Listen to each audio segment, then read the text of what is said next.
సినీ నటి జత్వాని వ్యవహారంలో నిజాలు నిగ్గు తెల్చే పనిలో నిమగ్నమయ్యారు పోలీసులు. గత ప్రభుత్వ పెద్దలు, పోలీసు అధికారులపై ఆరోపణలు వస్తున్నాయి. గత సర్కారులో పనిచేసిన పెద్దల ఒత్తిడితోనే తనను చిత్రహింసలు పెట్టారని జత్వాని ఆరోపించారు. ముంబై నుంచి తీసుకొచ్చి చిత్రహింసలు పెట్టారని తెలిపారు. దీంతో ఐపీఎస్ అధికారులు కాంతి రాణా, విశాల్ గున్ని చుట్టూ ఉచ్చు బిగుస్తోంది. కేసు ఫైళ్లు పరిశీలించిన కమిషనర్ రాజశేఖర్ బాబు డీజీపీకి నివేదికను పంపించారు. ఇప్పటికే అసలు విషయం తేల్చేందుకు శ్రవంతి రాయ్ అనే అధికారిని నియమించారు. 4 రోజుల్లో ఆమె నివేదిక ఇవ్వబోతున్నారు. జత్వాని నేడు విజయవాడకు వెళ్లబోతున్నారు. కమిషనర్ విచారణ అధికారిని ఆమె కలుస్తారు.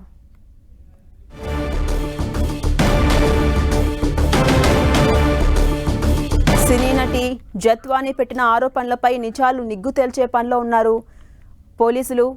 ఈ పనిలో వారంతా నిమగ్నమై ఉన్నారు. గత ప్రభుత్వ పెద్దలు, పోలీసు అధికారులపై ఇప్పటికే అనేక రకాల ఆరోపణలు వస్తున్నాయి.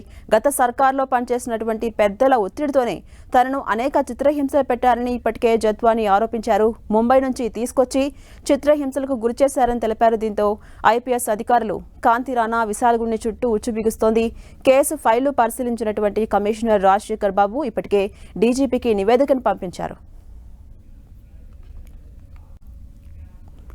ఇదే అంశంపై మరింత సమాచారం మా ప్రతినిధి రవిచంద్ అందిస్తారు. రవిచంద్,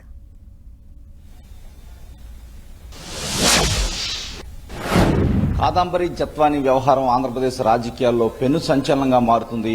ఎందుకంటే ఆంధ్రప్రదేశ్ ప్రతిష్టకే మచ్చ తెచ్చే విధంగా ఆనాటి పోలీసు అధికారులు వ్యవహరించారని ఈ ప్రభుత్వం భావిస్తుంది. దీనికి సంబంధించి నిజాలు నిగ్గు తేల్చేందుకు రంగంలో దిగారు. ఇప్పటికే దీనికి సంబంధించి విజయవాడ నగర పోలీస్ కమిషనర్ రాజశేఖర్ బాబు ప్రత్యేకమైన దర్యాప్తు ప్రారంభించారు. అదేవిధంగా డీజీపీ కూడా ప్రత్యేకంగా మానిటరింగ్ చేస్తున్నారు. ప్రత్యేక అధికారిని ఈ కేసు సంబంధించి కూడా నియమించారు. ఇప్పటికే ఆ జత్వాని కూడా మరి కాసేపట్లో విజయవాడ చేరుకోబోతుంది. ఆమె ద్వారా డైరెక్ట్ గా కంప్లైంట్ తీసుకుని బాధ్యులపై చర్యలు తీసుకునే విధంగా కూడా విచారణ కొనసాగుతుంది. అయితే ఆ రోజు ఏం జరిగింది? ఫిబ్రవరి 2, 3 తారీఖుల్లో ముంబై ప్రత్యేకమైన టీం ఎందుకు వెళ్లాల్సి వచ్చింది? ఎవరు ఆదేశాలతో వెళ్లారు? ఎందుకంటే ఆనాటి పోలీస్ కమిషనర్ ఏదైతే కాంతి రాణా ఉన్నారు, అదేవిధంగా విశాల్ గున్ని డీసీపీగా ఉన్నారు. వీరిరువురు పలువురు పోలీసు అధికారులు ప్రత్యేకంగా ముంబై వెళ్లి ఆమెను తీసుకొచ్చారు. ఆమెతో పాటు ఆమె తల్లిదండ్రులు కూడా తీసుకొచ్చి ఒక గెస్ట్ హౌస్ లో పెట్టి విచారణ చేశారు. ఇదంతా అత్యంత రహస్యంగా జరిగింది. ఆ తర్వాత రిమాండ్ కి పంపించారు. 40 రోజులు జైల్లో ఉన్నారు. ఆ జైల్లో ఉన్నప్పుడు కూడా వారికి బెదిరింపులు ఎదురైనాయి అని చెప్తున్నారు. అయితే దీనికి సంబంధించి మొత్తం కూడా వన్ సైడే ఆమె చెప్పిన విధంగానే ఇవన్నీ కూడా భావించాలి. అయితే ఇవన్నీ కూడా వాస్తవమా కాదా, అసలు ఏం జరిగిందని తెలుసుకునే పని ఆంధ్రప్రదేశ్ పోలీస్ శాఖ నిమగ్నమైంది. దీనికి సంబంధించి బొంబాయిలో ఎక్కడ జరిగింది, అక్కడ ఉన్న సీసీ ఫుటేజ్ ఏంటి, ఇక్కడ సీసీ ఫుటేజ్ మొత్తం కూడా సేకరిస్తున్నారు.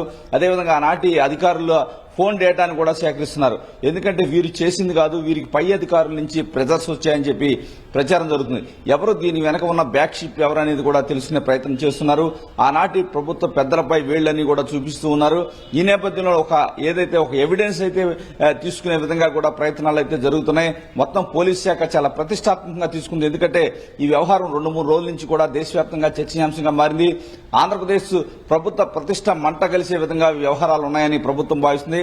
అందుకే వీలైనంత తొందరగా ఈ కేసుని క్లోజ్ చేయాలని భావిస్తుంది. బాధ్యులైన వారు ఎంతటి వారైనా వదిలే ప్రసక్తి లేదని ఇప్పటికే ఒక మెసేజ్ ఇచ్చారు. ఆంధ్రప్రదేశ్ ముఖ్యమంత్రి చంద్రబాబు కూడా దీనిపై స్పందించారు. ఎందుకంటే ఇటువంటి ఘటనలను ఏ విధంగా చూస్తారు, ప్రజలు కూడా చాలా బాధగా మాట్లాడాల్సి వస్తుందని కూడా ఆయన కూడా చాలా బాధాతప్త హృదయంతో ఆయన కూడా పలు వ్యాఖ్యలు చేశారు. ఆంధ్రప్రదేశ్ పోలీసులు గత 5 సంవత్సరాలుగా ఇక్కడ లా అండ్ ఆర్డర్ లేకుండా అనేక విధాలుగా రాష్ట్రంలో అనేక వ్యవస్థల్ని దుర్వినియోగం చేస్తూ పోలీసులే ముందుకు నడిపించడం, ఒక ప్రైవేట్ సైన్యంలా పనిచేశారు. ఒక ప్రైవేటు పంచాయతీలు పోలీసు అధికారులు చేయటం ఏంటి అనేది కూడా ఒక చర్చ సమాజంలో జరుగుతుంది. ఈ నేపథ్యంలో ఎట్టి పరిస్థితుల్లో కూడా దీని వెనక నిజాలు నిగ్గు తేల్చాలని చెప్పి ప్రభుత్వం భావిస్తుంది. అందుకే ప్రత్యేక దర్యాప్తు అధికారిని కూడా వేసి మొత్తం వ్యవహారాన్ని తేల్చే పనిలో పడ్డారు పోలీసులు. అంటే రవిచంద్, ఇప్పటి వరకు సినీ నటి జత్వాని చేస్తున్నటువంటి ఆరోపణలు ఏంటి?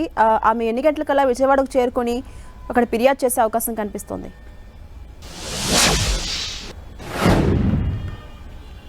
అంటే ఆంధ్రప్రదేశ్ సంబంధించిన వైసీపీ నేత కుక్కల ఏదైతే నాగేశ్వరరావు కుమారుడు ఇక్కడ ఫిర్యాదు చేశారు. అది ఫోర్జరీ డాక్యుమెంట్లతో తనపై ఫిర్యాదు చేశారు. ఈ నేపథ్యంలోనే అక్కడికి వచ్చి అక్కడి నుంచి బలవంతంగా మమ్మల్ని తీసుకొని వచ్చారు. నన్ను, నా తల్లిదండ్రులు ఇద్దరిని కూడా తీసుకొచ్చి ఇక్కడ ప్రైవేట్ గెస్ట్ హౌస్ లో బంధించి చిత్రహింసలు పెట్టారు. ఆ తర్వాత రిమాండ్ కి పంపించారు. రిమాండ్ లో కూడా వచ్చి జైలుకు కూడా వచ్చి బెదిరించారు. ఎందుకంటే ముంబైలో ఒక పారిశ్రామికవేత్తపై ఈమె కేసు నమోదు చేసింది. ఆ కేసు విత్డ్రా చేసుకుంటే ఇక్కడ ఎటువంటి ఇబ్బంది లేకుండా మిమ్మల్ని పంపిస్తామని చెప్పి ఒక షరతు పెట్టారని చెప్తున్నారు. చివరికి 40 రోజులు జైలు జీవితం తర్వాత ఆ షరతులకి తల ఒగ్గి సంతకాలు పెట్టిన తర్వాత ఖాళీ పేపర్ మీద సంతకాలు తీసుకుని మాత్రమే వీరికి బెయిల్ ఇప్పించి పంపించారని చెప్పేది ప్రధానంగా ఆ జిత్వానీ కుటుంబ సభ్యుల నుంచి వస్తున్న ఆరోపణ. అదేవిధంగా ఏదైతే ఇప్పుడు జిత్వానీ కూడా ఈ వ్యవహారం మొత్తం కూడా మీడియా ద్వారా బయటికి రావడంతో దేశవ్యాప్తంగా చర్చనీయాంశమైంది. ఒకవైపు ఆంధ్రప్రదేశ్ నుంచి పోలీసులు కూడా ముంబై పోలీసులతో కూడా కాంటాక్ట్ అవుతున్నారు. అక్కడ ప్రభుత్వం కూడా రెస్పాండ్ అవుతుంది. ఎందుకంటే అక్కడ ప్రభుత్వానికి కూడా చెడ్డ పేరు వచ్చే అంశం కాబట్టి ఇది వారు కూడా రంగంలో దిగారని చెప్పి ఆంధ్రప్రదేశ్ వర్గాలు అయితే చెప్తున్నాయి. రెండు ప్రభుత్వాలు చాలా ప్రతిష్టాత్మకంగా తీసుకున్నాయి.